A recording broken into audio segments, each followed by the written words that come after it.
창사 6주년을 맞이한 나라의 TV가 갈수록 구독료 후원 성원이 줄어들어 운영상 최대 위기에 직면해 있으니 구독자님들의 후원 성원을 기대하며 방송 시작하겠습니다. 암울한 첫 소식입니다.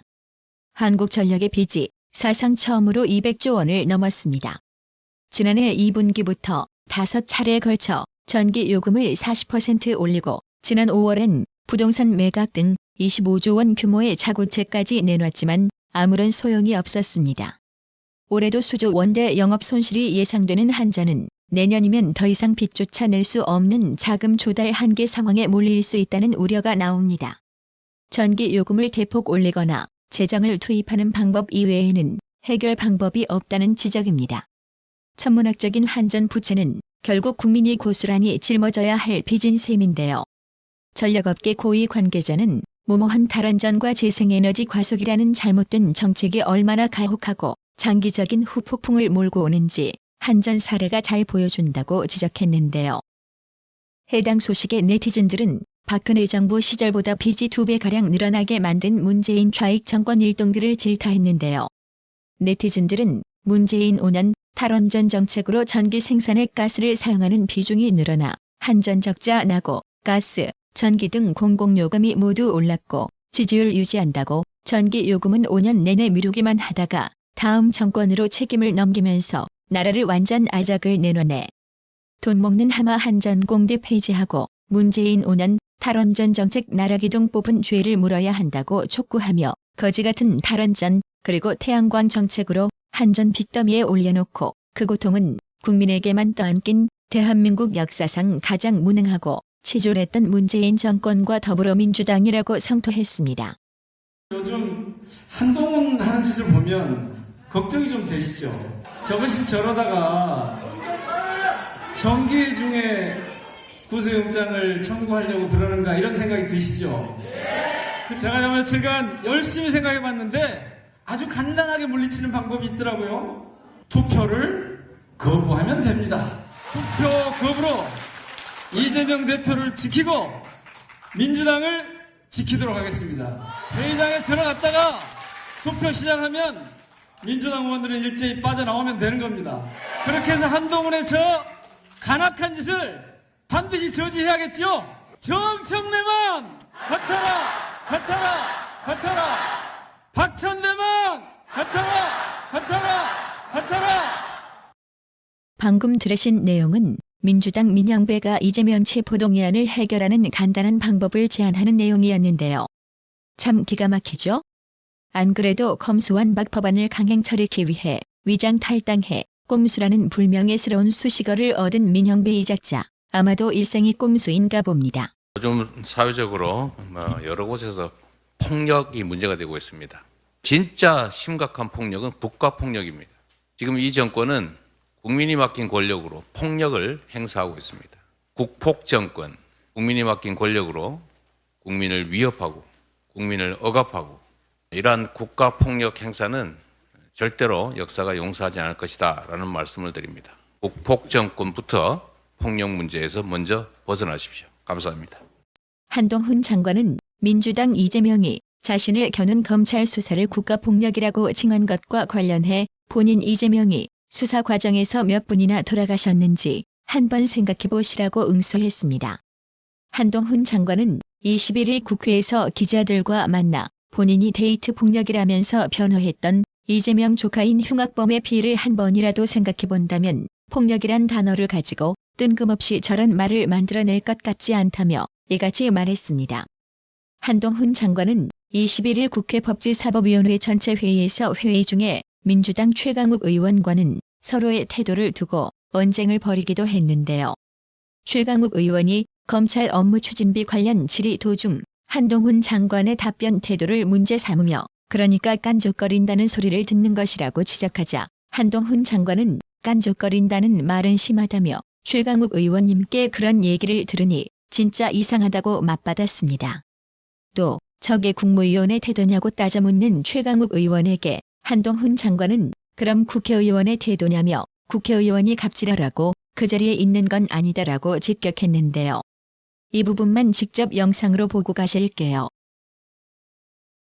저렇게 그러니까 자꾸 깐죽거린다 소리 듣는 거예요.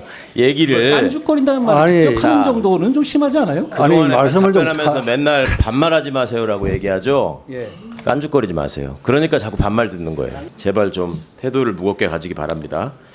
최강욱 의원님한테 그런 음식점에 얘기 들으니까 대한 진짜 이상합니다. 저렇게 꼭 하여튼 그 국무위원의 태도냐고요. 그리고 그게 국회의원의 태도입니까? 그럼 국회의원으로서 지금 정부 책임자한테 묻고 있는데 개인적인 감정을 가지고 자꾸 깐족거리는 거 국회의원이 보니까 그렇게 그러면 안 되는 갑질하라고 거죠. 그 자리에 있는 건 아니잖아요. 갑질이 아니라 지금 질문을 하는데 자꾸 딴소리하면서 시간 보내는 아니 거잖아요. 갑질하면서 자, 자기 막말하는 게 그게 질문합니다. 고난이 있다는 거예요? 질문합니다. 판결 질문하세요. 취지에 따라서 매번 얘기하는 거 보면 정치인들보다도 더 쌍방울 대북 송금 의혹을 수사 중인 검찰이 최근 이재명의 신분을 피의자로 전환해 입건한 것으로 알려졌습니다. 22일 법조계에 따르면 수원지검 형사6부 김영남 부장검사는 최근 이재명을 대북 송금 의혹과 관련해 피의자로 불구속 입건했습니다. 이재명은 그간 참고인 신분이었는데요. 검찰은 이재명에게 제3자 뇌물 혐의를 적용했습니다. 이재명이 제3자 뇌물 혐의로 검찰 수사를 받게 된 것은 성남FC 후원금 의혹에 이어 두 번째입니다. 공교롭게도 이날 이재명을 옥죄는 쌍방울 김성태 증언도 나왔는데요. 김성태 전 쌍방울그룹 회장이 22일 법정에서 이화영 전 부지사가 대북 송금 때마다 이재명 당시 경기도지사에게 보고했다고 증언했습니다. 김성태 전 회장은 이날 오후 수원지법 형사 11부 심리로 속개된 이화영 전 부지사의 뇌물 및 외국환거래법 위반 등 혐의에 대한 43차 재판의 증인으로 출석했습니다. 검찰은 김성태 전 회장에게 북한 민경련과 합의서 체결 전날 이화영 전 부지사가 숙소로 찾아와 현 정부에서 이재명 경기지사의 방북 승인을 안내준다. 북한에서 방북 초청장을 보내게 해달라고 부탁한 게 맞느냐고 물었고 김성태 전 회장은 맞다고 답했습니다. 검찰이 피고인 이화영이 이재명 경기도지사가 대북 송금 등 모든 내용을 보고 받아 알고 있다고 얘기했었냐고 묻자 김성태 전 회장은 일일이 전화해서 얼마를 주겠다 이런 이야기는 안 했지만 그때그때 뭐 할 때마다 통화를 했었다. 제가 자선단체 하는 사람도 아니고 사업가이기 때문이라고 답했습니다.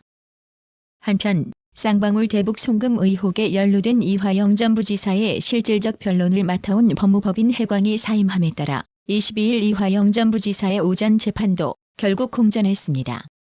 수원지법 형사 11부는 이날 오전 공판에서 이화영 전 부지사가 변호인의 조력을 받을 수 있게 사선 변호인을 선임할 기회를 달라고 요청했으나 더 이상의 재판 지연은 안 된다고 거절했습니다. 그러면서 직권으로 이화영 전 부지사에게 국선 변호인을 지정 선임해 오후 재판을 진행하기로 했었다고 하는데요. 이화영 주변 인물들이 이재명 지키기에만 골몰하다가 이화영만 박살나는 형국입니다. 이른바 50억 클럽 의혹을 수사 중인 검찰이 21일 박영수 전국정농단 특별검사를 구속 기소했습니다.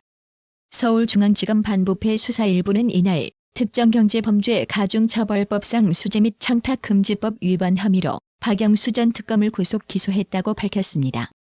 박영수 전 특검은 2014년 11월에서 2015년 4월 우리은행 사회이사 겸 이사회 의장 및 감사위원으로 근무할 당시 대장동 민간 사업자들의 청탁을 들어주는 대가로 200억 원과 대지 및 주택을 약속받고 8억 원을 수수한 혐의 특정경제범죄 가중처벌법상 수재를 받는데요. 박영수 전 특검은 또 특검 재직 기간인 2019년 9월에서 2021년 2월 딸과 공모해 화천대유 대주주인 김만배 씨로부터 대여금 명목으로 11억 원을 수수한 혐의, 즉 청탁금지법 위반도 받고 있습니다.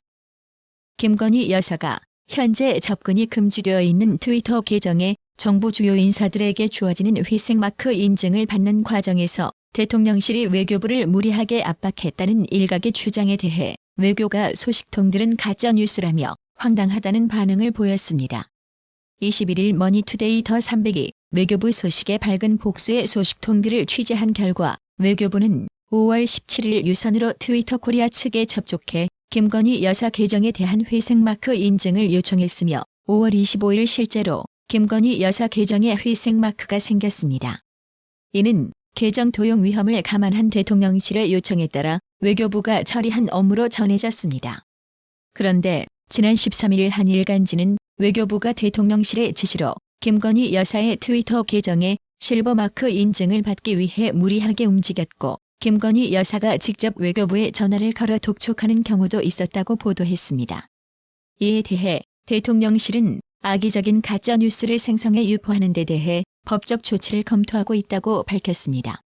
실제로 회색마크 인증 과정에서 김건희 여사가 직접 외교부에 전화를 걸었던 적은 없는 것으로 파악됐습니다.